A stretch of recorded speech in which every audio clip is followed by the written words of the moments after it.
Direct निकालने का पास हमारे पास कोई तरीका नहीं था। अगर आप A to C डायरेक्ट निकालोगे तो नहीं निकाल सकते, बिकॉज यहाँ पे तो वर्क, यहाँ पे तो फोर्स वेरिंग फोर्स है, यहाँ पे कॉन्स्टेंट फोर्स है, तो वर्क एनर्जी थ्योरम डायरेक्टली नहीं लग सकता। तो ऐसी बात नहीं है कि मोमेंटम कंजर्व नहीं रह रहा। ओनली बॉल का कंसिडर करोगे तो आपको देखने को मिल रहा है कि हाँ भी कंजर्व नहीं लग रहा है, दोनों इक्वल नहीं है। लेकिन बेसिकली हो क्या रहा है, कुछ मोमेंटम ट्रांसफर हो रहा है टू द बॉल।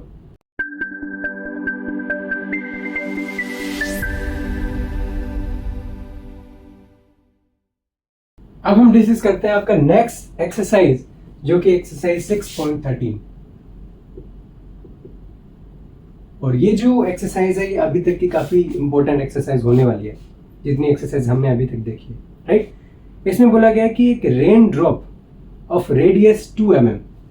तो बेसिकली हमें क्या दिया गया है कि एक रेन ड्रॉप है जिसका रेडियस कितना दिया हुआ है 2 mm। तो 2 mm कितना होता है, basically 2 × 10⁻³ metre, right. Because 1 mm देखिए 1 mm इज इक्वल टू कितना होता है, या फिर आप कहोगे कि 10 mm बेसिकली 1 सेंटीमीटर के इक्वल होता है, राइट। और 1 सेंटीमीटर आपका कितना होता है 10⁻² मीटर के इक्वल। तो यहाँ से 1 mm will be equal to 10⁻³ metre, right. तो ये बेसिकली आपकी कितनी होगी, रेडियस होगी एक रेन ड्रॉप की। तो जो रेन ड्रॉप है बेसिकली वो क्या है, किसी पर्टिकुलर हाइट से 1500 मीटर। तो बेसिकली यहाँ से ये आपका ड्रॉप है और यहाँ से ये मान लीजिए आपका ग्राउंड है। तो बेसिकली ये जो डिस्टेंस दिया हुआ है ये आपका बेसिकली कितना है 500 मीटर दिया हुआ है। तो यहाँ से लेके ग्राउंड तक आपकी जो ये जो रेन ड्रॉप दिया गया है वो वर्टिकली फॉल करता है। और बेसिकली क्या करता है कि यहाँ पे हवा भी आपकी प्रेजेंट है, यहाँ पे आपकी क्या है, यहाँ पे बीच में क्या है आपकी एयर भी आ जाती है, राइट। सो एयर की वजह से फिर एक एयर रेजिस्टेंस लगेगा बेसिकली, राइट। सो एयर रेजिस्टेंस, तो यहाँ पे एयर रेजिस्टेंस लगा। तो बेसिकली देखिए नीचे की डायरेक्शन में अगर फॉल होगी तो नीचे की डायरेक्शन में आपका क्या लगेगा, mg, ग्रेविटेशनल फोर्स, बेसिक सी बात है। लेकिन ये जो एयर रेजिस्टेंस है ये भी आपका बॉडी के ऊपर क्या लगेगा, एक्ट करेगा। इसको मान लीजिए Fr लिख देता हूँ मैं, रेजिस्टिव फोर्स, ओके। और या फिर विस्कस फोर्स भी हम इसको बोलते हैं। तो फ्लूइड डायनेमिक्स में ज्यादा डिटेल में आप ये जो विस्कस फोर्स होता है इसके बारे में आप चेक करोगे और वहां पे आप देखोगे बेसिकली विस्कस फोर्स जो है ना, ये जो रेजिस्टिव फोर्स है ये बेसिकली वेलोसिटी डिपेंडेंट होता है कि जितनी ज्यादा वेलोसिटी ऑब्जेक्ट की होती जाएगी उतना ज्यादा ही आपका रेजिस्टिव फोर्स लगता जाएगा। तो देखिए यहाँ पे ये जो वेलोसिटी है यहाँ पे बेसिकली आपका रेस्ट में था जो भी आपका रेन ड्रॉप था। अब जैसे ये नीचे मूव करना स्टार्ट करेगा रेस्ट कंडीशन पे, तो यहाँ से देखिए वेलोसिटी 0 तो रेजिस्टिव फोर्स 0 है और जो ग्रेविटेशनल फोर्स है वो एक कांस्टेंट एक्सीलरेशन फोर्स है। तो वहां से बेसिकली आपको क्या पता है कि वहां से पता है कि v = u + at होता है बेसिकली, राइट। अब v = at होता है तो विद टाइम आपका वेलोसिटी क्या कर रहा है, इंक्रीज कर रहा है। तो जैसे जैसे ये नीचे मूव करेगा आपकी जो ये जो यू कैन से कि एज आपका जो टाइम है वो इंक्रीज करेगा तो आपका जो रेजिस्टिव फोर्स है that will also increase, okay. और एक पर्टिकुलर टाइम बाद आप यहाँ पे देखोगे कि जैसे जैसे ये बढ़ता जाएगा ना, एक टाइम बाद होगा क्या, बेसिकली आपका ये जो रेजिस्टिव फोर्स है, ओके, मैं यहाँ पे बोलता हूँ कि eight t = t0 let's say आपका जो ये रेजिस्टिव फोर्स है ना, बिकॉज ये बढ़ता जा रहा है, राइट। अब ये बढ़ता जा रहा है, एक टाइम बाद क्या होगा, ये आपकी ग्रेविटेशनल फोर्स के इक्वल हो जाता है बेसिकली। तो अगर ये इक्वल हो गया तो F नेट आपका क्या लग रहा था, बेसिकली टोटल फोर्स क्या लग रहा था आपका mg लग रहा था। और देखिए mg आपका नीचे की तरफ है, मान लीजिए mg को मैं पॉजिटिव ले रहा हूँ। क्यों ले रहा हूँ, बिकॉज डिस्प्लेसमेंट भी नीचे है। तो बेसिकली हम फोर्स को पॉजिटिव कंसिडर कर लेते हैं हमारे हिसाब से कि डिस्प्लेसमेंट की डायरेक्शन में फोर्स पॉजिटिव फोर्स है, राइट। और सिमिलरली ये आपका Fr जो है वो क्या है, वो अपोजिट डायरेक्शन में, या फिर आप इसको वेक्टर फॉर्म में लिख दीजिए, वो बेहतर है।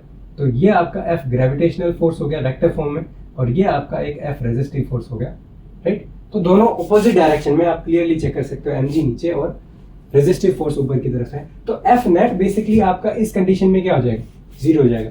तो अगर F नेट अगर आपका 0 हो गया उस केस में आपका क्या है, उस केस में आपका एक्सेलरेशन 0 हो गया, राइट। एक्सेलरेशन 0 हो गया तो आपका जो वेलोसिटी है that will be fixed, that will remain the same. Momentum same रहेगा तो वेलोसिटी भी आपकी सेम रहेगी। तो क्वेश्चन में थोड़ा और बताया गया कि जो विस्कस फोर्स है ना वो एक्ट करता है और ये जो ओरिजिनल हाइट है उसकी हाफ हाइट पे, इट मींस 250 मीटर पे जाके यहाँ पे ये इस पॉइंट पे आपका t is equal to t0 है।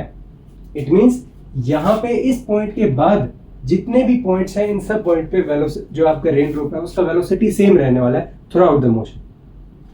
ओके, तो ये जो वेलोसिटी होती है ना, बेसिकली ये जो फिक्स्ड वेलोसिटी होती है, जो मैक्सिमम वेलोसिटी अचीव कर सकता है ऑब्जेक्ट, ये बेसिकली क्या है, ये आपकी v है, ये आपकी क्या हो जाती है, v मैक्सिमम पॉसिबल वेलोसिटी होती है in case of viscous force. तो इसको बोलते हैं हम टर्मिनल वेलोसिटी। तो ज्यादा डिटेल में तो टर्मिनल वेलोसिटी और विस्कस फोर्स के बारे में आप फ्लूइड डायनामिक्स में ज्यादा चेक करोगे, लेकिन फिलहाल के लिए थोड़ा जानना जरूरी था। ओके, नाउ ये बोला गया इसने हाफ हाइट के बाद क्या है, ये बेसिकली यूनिफॉर्म स्पीड से आपका मूव करने लग जाएगा। अब ये पूछना चाह रहा है कि आपका वर्क डन, अब इसने बोला मान लीजिए इसको मैं ए बोल देता हूं, इसको बी पोजीशन और इसको सी पोजीशन, जब ये ग्राउंड पे हिट करेगा तो इसने बोला है आपको वर्क डन निकालना है, ग्रेविटेशनल केस में निकालना है, ए से बी के बीच में निकालिए, राइट, और वर्क डन ग्रेविटेशनल केस में आपको निकालना है बी टू सी में भी आप निकालना है। और क्या पूछना चाह रहा है, अब ये पूछना चाह रहा है what is the work done by the resistive force in the entire journey. तो हमें बोला गया है कि W रेजिस्टिव निकालना है, हमें A to C कंप्लीट निकालना है, total, right. Okay, in the entire journey. अब एक इंफॉर्मेशन और दी गई है, क्या दिया गया है कि ये जो वेलोसिटी है ना यहाँ पे जो हिट करती है ये आपकी 10 मीटर पर सेकेंड है। जो ग्राउंड पे जब हिट करेगी तो ऑब्वियस सी बात है कम करेगी, बिकॉज अगर फ्रीली विदाउट फ्रिक्शन करता तो ज्यादा वेलोसिटी होती, यहाँ पे कम वेलोसिटी आएगी अगर हम ओनली ग्रेविटेशनल केस के अंदर कैलकुलेट करेंगे। तो अब देखिए मैंने क्या बोला कि throughout this motion B to C में ये जो बात हम कह रहे थे, कौन सी वाली बात, जो टर्मिनल वेलोसिटी वाली बात है, ये आपका इस पॉइंट पे था। इस पॉइंट के जस्ट बाद आपके जितने भी पॉइंट्स हैं, इन पॉइंट्स पे बेसिकली होगा क्या, इन पॉइंट पे आपकी v जो है वो सेम रहेगी। इट मींस ये वाले पॉइंट पे भी 10 मीटर पर सेकेंड ही रहेगा, राइट। ओके, तो ये सारी इंफॉर्मेशन हमें दी गई है और बेसिकली इन सब इंफॉर्मेशन की हेल्प से हमें ये जो चीजें हैं ये निकालनी है। तो स्टार्ट करते हैं। देखिए सबसे पहले हम स्टार्ट करते हैं कि वर्क डन ग्रेविटेशनल केस में निकालना। अब देखिए ग्रेविटेशनल फोर्स में आपको निकालना है वर्क डन, तो आपको फोर्स पता होना चाहिए, ग्रेविटेशनल फोर्स कितना एक्ट कर रहा है, और आपको डिस्प्लेसमेंट पता होना चाहिए। और बेसिकली डॉट प्रोडक्ट लिख देता हूं मैं दोनों का। बेसिकली ग्रेविटेशनल फोर्स नीचे की डायरेक्शन में है, डिस्प्लेसमेंट भी नीचे की तरफ हो रहा है, तो बेसिकली ये एक पॉजिटिव वर्क डन निकल के आएगा, तो इसमें कोई डाउट नहीं होना चाहिए। ओके, अब देखिए ये हमेशा कांस्टेंट वैल्यू है, ग्रेविटेशनल फोर्स जो है वो कांस्टेंट रहेगा, that will B m into g। अब बात करते हैं डिस्प्लेसमेंट की। तो डिस्प्लेसमेंट जो है वो, अब देखिए a से b में पूछा गया तो 250 मीटर, और b से c में पूछा गया तो भी 250 मीटर, और कंप्लीट निकालोगे तो आपका 500 मीटर निकल के आएगा। तो बेसिकली वर्क डन आप क्या कर सकते हो, आपको वर्क डन पूछा गया ना, तो वर्क डन आप a to b निकालिए। ग्रेविटेशनल के केस में कितना आया, mass into gravitational acceleration into displacement. तो इसको मैं फिलहाल के लिए d1 लिख देता हूं मान लीजिए, या फिर इसको 250 मीटर लिख देता हूं डायरेक्ट। अब हमारे पास प्रॉब्लम क्या है, g की वैल्यू 10 है, कोई डाउट नहीं, हमें मास निकालना है। यहाँ पे क्या चीज पता थी, हमें ओनली रेडियस दिया हुआ है, तो क्या हम रेडियस की हेल्प से क्या निकाल सकते हैं। अब देखिए बेसिकली एक जो रेन ड्रॉप है ये बेसिकली क्या होता है, स्फेयर होता है, राइट। इट मीन्स आपको वॉल्यूम पता है 4/3 पाई आर क्यूब, ये आपको वॉल्यूम इतनी होती है। और आपको अगर डेंसिटी पता हो तो डेंसिटी कितनी होती है, 10³ kg पर मीटर क्यूब। बेसिकली वाटर का जो डेंसिटी होता है वो होता है, ये नॉन बेसिकली एक डेंसिटी होती है आपकी इन टर्म्स ऑफ kg पर मीटर क्यूब में हमने लिखा है। ओके, तो यहाँ से density basically mass per unit volume आपका डिफाइन होता है। तो यहाँ से मास हम निकाल सकते हैं ना, mass will be equal to density into the volume. Okay, तो आप अगर मास की कैलकुलेशन करोगे ना, तो बेसिकली आपको कैलकुलेशन करनी है, और मास की वैल्यू आप कैलकुलेट करोगे तो 3.35 इंटू 10⁻⁻5 kg कैलकुलेशन के बाद आपकी वैल्यू यहाँ पे निकल के आएगी, राइट। ओके, तो यहाँ पे आपको क्या निकालना है, अब देखिए मास आपको पता चल गया, जी आपको पता चल गया, और 250 मीटर पता चल गया। तो देखिए वर्क डन ए से बी में जाओगे तो भी डिस्प्लेसमेंट सेम है और फोर्स भी सेम है, और ए से बी में जाओगे तो भी सेम है in case of gravitational force. तो आप क्या कह सकते हो कि work done in case of gravitational force A to B will be equal to work done of B to C, और यू कैन से यहां पे ये इक्वल है ये इक्वल है, तो टोटल निकालोगे तो टोटल इसका 2 टाइम्स हो जाएगा ना। तो बेसिकली अगर आप वर्क डन निकालते हो ना ए टू सी के केस में, तो इसका हाफ जो है that will be equal to A to B और बी टू सी, राइट। तो बेसिकली ये चीज हमें यहां से निकल के आई। तो ये आपको एम जी इंटू ये वैल्यू आपसे कैलकुलेशन आपको करनी है बेसिकली 250 मीटर। तो जब आप कैलकुलेशन करोगे ना तो ये वैल्यू निकल के आती है 0.082 जूल। तो ये बेसिक सी बात है, ये आपके ऊपर है कैलकुलेशन करना है, बेसिक सी कैलकुलेटर का हेल्प ले सकते हो आप, राइट। ओके, अब मेन जो चीज है, मेन जो यहाँ पे आपको प्रॉब्लम फेस करनी पड़ सकती है वो क्या चीज है कि ये तो देखिए ये तो बता दिया, इसमें कोई डाउट नहीं है। अब बात आती है कि रेजिस्टिव फोर्स में वर्क डन निकालना थोड़ा हेक्टिक हो सकता है, तो इसको देखते हैं सबसे पहले। ओके, तो वर्क डन हमें निकालना है रेजिस्टिव फोर्स के केस में। तो बेसिक सी बात है, क्या हमें फोर्स का एक्सप्रेशन पता है? नहीं पता। तो हम क्या यूज कर सकते हैं? तो हम यूज कर सकते हैं आपका वर्क एनर्जी थ्योरम, राइट। अब उससे पहले आप एक चीज यहां पे देखिए कि अगर मैं बी टू सी की बात करूं तो बी टू सी के अंदर आपका क्या दिख रहा है? क्या आपको फोर्स का एक्सप्रेशन पता है? वैसी बात है, पता है। क्यों? क्योंकि देखिए अगर मैं बात करूं यहां पे बी टू सी की, तो बी टू सी में एफ नेट आपका क्या है? इसमें बी टू सी में एफ नेट आपका क्या है? Basically it is equal to 0। कोई फोर्स नहीं एक्ट करता, बिकॉज आपका जो विस्कस फोर्स है एफ, रेजिस्टिव फोर्स है, that is exactly equal to F G and this is equal to M G. तो बेसिक सी बात है, अगर आपसे पूछा जाए कि आपका जो वर्क डन है, work done B to C में पूछा जाए रेजिस्टिव फोर्स का, तो that will exactly be equal to work done of the gravitational force, और ये भी आपका क्या होगा? बी टू सी में ही होगा ना। तो ये चीज आपकी आप कह सकते हो कि नॉन आपकी हो सकती है। ओके, तो W resistive force B to C तो डायरेक्ट निकल गया, कितना निकल के आएगा? Exactly equal to this 0.082 joule. लेकिन एक यहां पे चीज है कि देखिए रेजिस्टिव फोर्स के केस में आपका जो फोर्स है वो ऊपर लग रहा है लेकिन डिस्प्लेसमेंट नीचे हो रहा है। इट मींस अगर मैं यहां से वर्क डन निकालता क्या? Work done will be equal to F R dot S vector निकालता, तो यहां से minus M G into X निकल के आता, राइट। तो ये नेगेटिव है बिकॉज दोनों जो है वो ऑपोजिट डायरेक्शन में डिस्प्लेसमेंट ऑफ रेजिस्टिव फोर्स। तो ये आपका बी टू सी निकल गया। अब मेन प्रॉब्लम कहां पे आती है? मेन प्रॉब्लम आती है ए टू बी केस में, बिकॉज जो जो एफ आर है ये जो है दिस इज नॉट नोन। तो जब हमें फोर्स पता नहीं होता उस केस में हम क्या यूज करते हैं? Work energy theorem. और वर्क एनर्जी थ्योरम बेसिकली कहती क्या है कि kinetic energy final minus kinetic energy initial, it will be equal to the total work done. I am saying total. तो टोटल में आपका क्या आ सकता है? यहाँ पे देखिए दो तरीके के फोर्स हैं। एक तो है आपका जो कंजर्वेटिव फोर्स है जो कि ग्रेविटेशनल फोर्स है, दूसरा नॉन कंजर्वेटिव फोर्स है जो कि आपका क्या रेजिस्टिव फोर्स है। तो उसमें कोई डाउट नहीं, आप लिख सकते हो कि F W gravitation plus W resistive. तो ये बेसिकली कंजर्वेटिव फोर्स है और ये नॉन कंजर्वेटिव फोर्स आपका यहाँ पे हो जाता है, राइट। तो उसमें कोई दिक्कत नहीं है, ये आपकी दोनों के लिए वैलिड रहती है। काइनेटिक एनर्जी जो आपकी थ्योरम रहती है वर्क एनर्जी थ्योरम वो। ओके, अब देखिए अगर आप बी ए टू बी में बोले तो आपको बेसिकली इनिशियल काइनेटिक एनर्जी पता है और फाइनल काइनेटिक एनर्जी पता है, बिकॉज वेलोसिटीज आर नोन। अब बात आती है कि क्या आपको ग्रेविटेशनल फोर्स का वर्क डन पता है? किस केस में? ए टू बी में। तो ये आपको ए टू बी में पता है। तो यहाँ पे आपको खासकर ध्यान रखना है साइन का, प्लस माइनस का हमेशा ध्यान रखना होता है। अब देखिए अगर फाइनल की बात करूं तो ये आपका क्या आ जाता है? हाफ एम इंटू, देखिए वेलोसिटी की वैल्यू लिख देता हूं मैं, 10 मीटर पर सेकंड में लिखा हुआ है ना, राइट। माइनस इनिशियल में आपका क्या है? 0 है। So it will be equal to, gravitational में कितना निकल के आया था? So it is equal to 0.082 joule, और प्लस में आपका डब्ल्यू आर है। तो डब्ल्यू आर बेसिकली आपको निकालना है। जब आप कैलकुलेशन करोगे ना तो वैल्यू किस में आनी चाहिए? नेगेटिव में बेसिकली आनी चाहिए। तो नेगेटिव में आएगी, तो नेगेटिव में जब आप कैलकुलेट करोगे तो it will come out to be -8 sorry it is -0.0803 joule.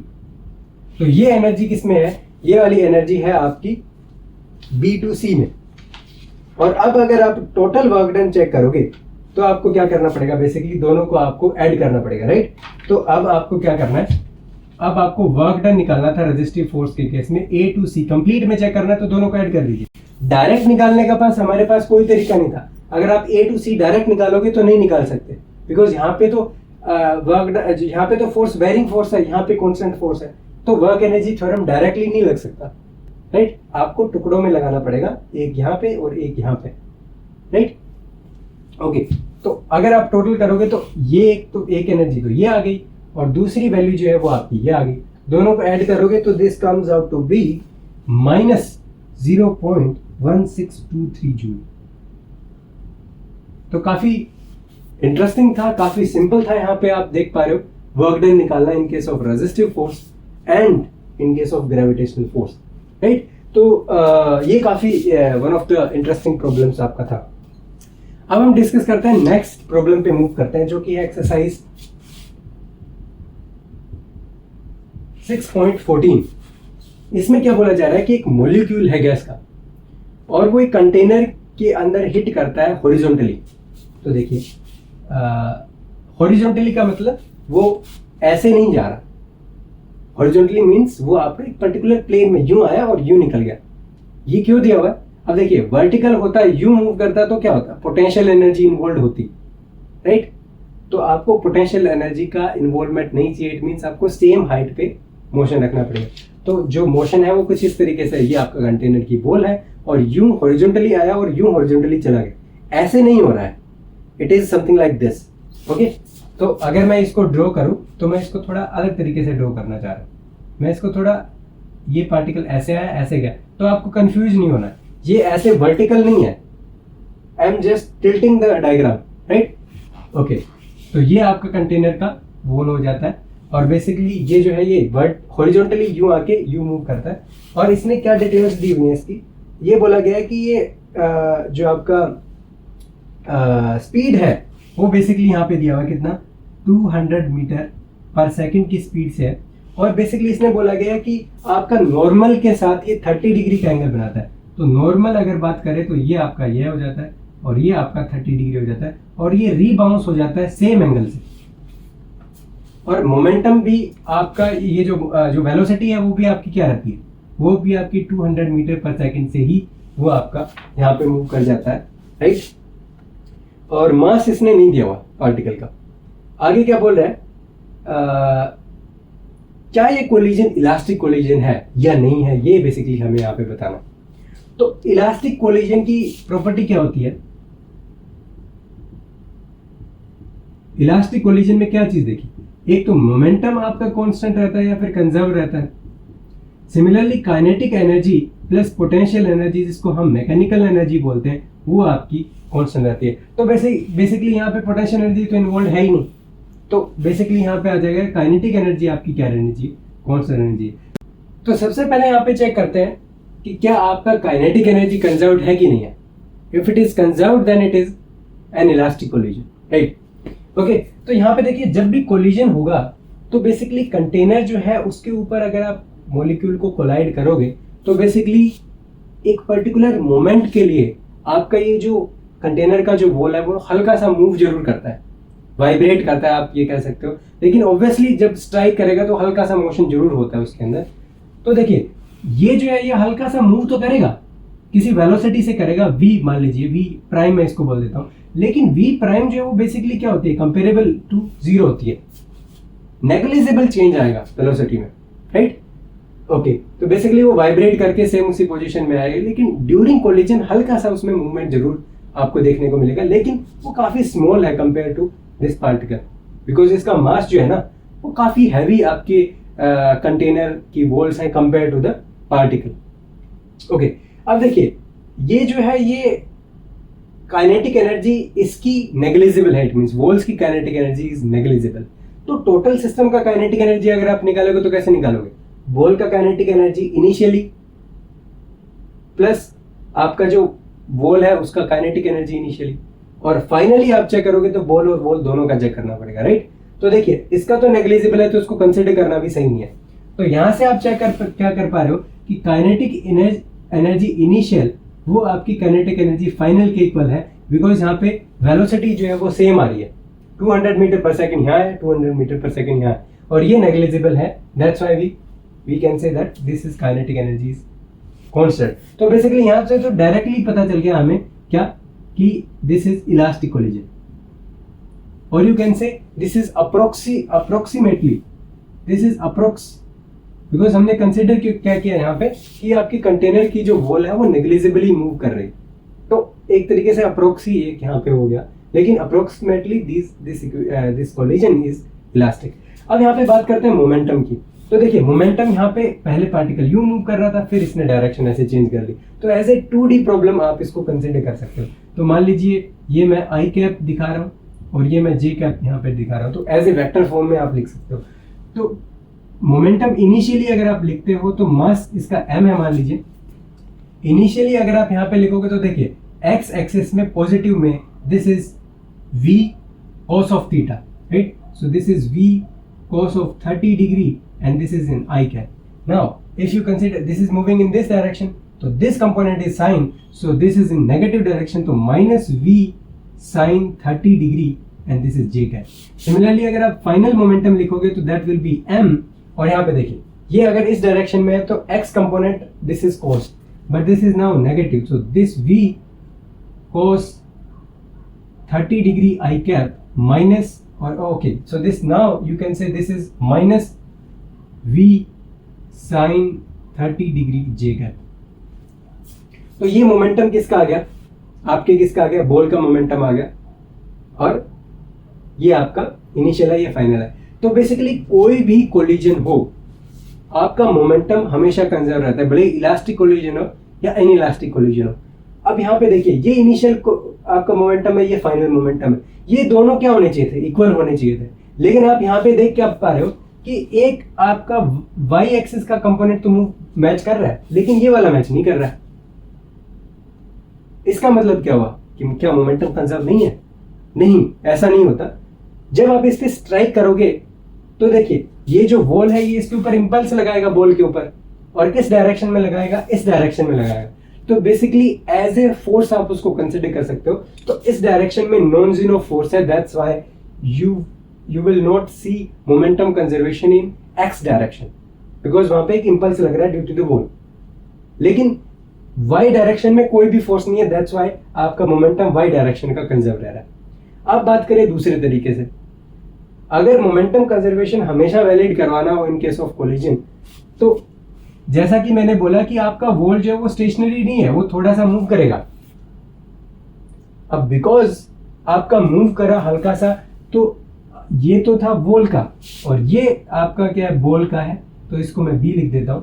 और अगर आप वॉल की बात करो इनिशियली, तो इनिशियली तो रेस्ट में थी, लेकिन अगर आप फाइनल की बात करो तो यहाँ पे आपको मास ऑब्वियसली क्या है? ऑब्वियसली बात क्या है? अगर इसका मास ये है तो capital M is much much greater than the small mass. तो यहां से मोमेंटम कितना आ गया? Momentum will be m multiply by ये आपका कितना आ जाता है? ये आपका v प्राइम जो मैंने आपको बोला था, ये इसके इक्वल है, राइट? तो टोटल मोमेंटम बेसिकली क्या होता है? कांस्टेंट होता है। तो यहां से अगर हम बात करें डेल्टा p की, तो डेल्टा p क्या आना चाहिए? 0 आना चाहिए। तो डेल्टा p निकालो। देखो इसके अंदर इसको सब्ट्रैक्ट करेंगे, फाइनल माइनस इनिशियल, राइट? तो आप बेसिकली इनिशियल ये है, तो इनिशियल तो वॉल का तो 0 है और इनिशियली ये इसका है। अब आपको इनिशियल का बॉल प्लस वॉल का इनिशियल में से बॉल प्लस वॉल का फाइनल सब्ट्रैक्ट करना।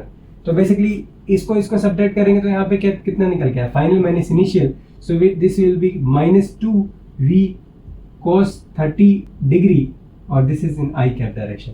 और दिस इज बेसिकली आप देखिए मोमेंटम इस डायरेक्शन में है, तो this will be in the direction of i cap, okay? और ये कंपोनेंट कैंसिल आउट हो गए। अब बात करते हैं, देखिए इनिशियल में से फाइनल सब्ट्रैक्ट किया, तो ये फाइनल में से इनिशियल किया, तो this will be plus of m v prime, और this is in i cap and this should be equal to 0।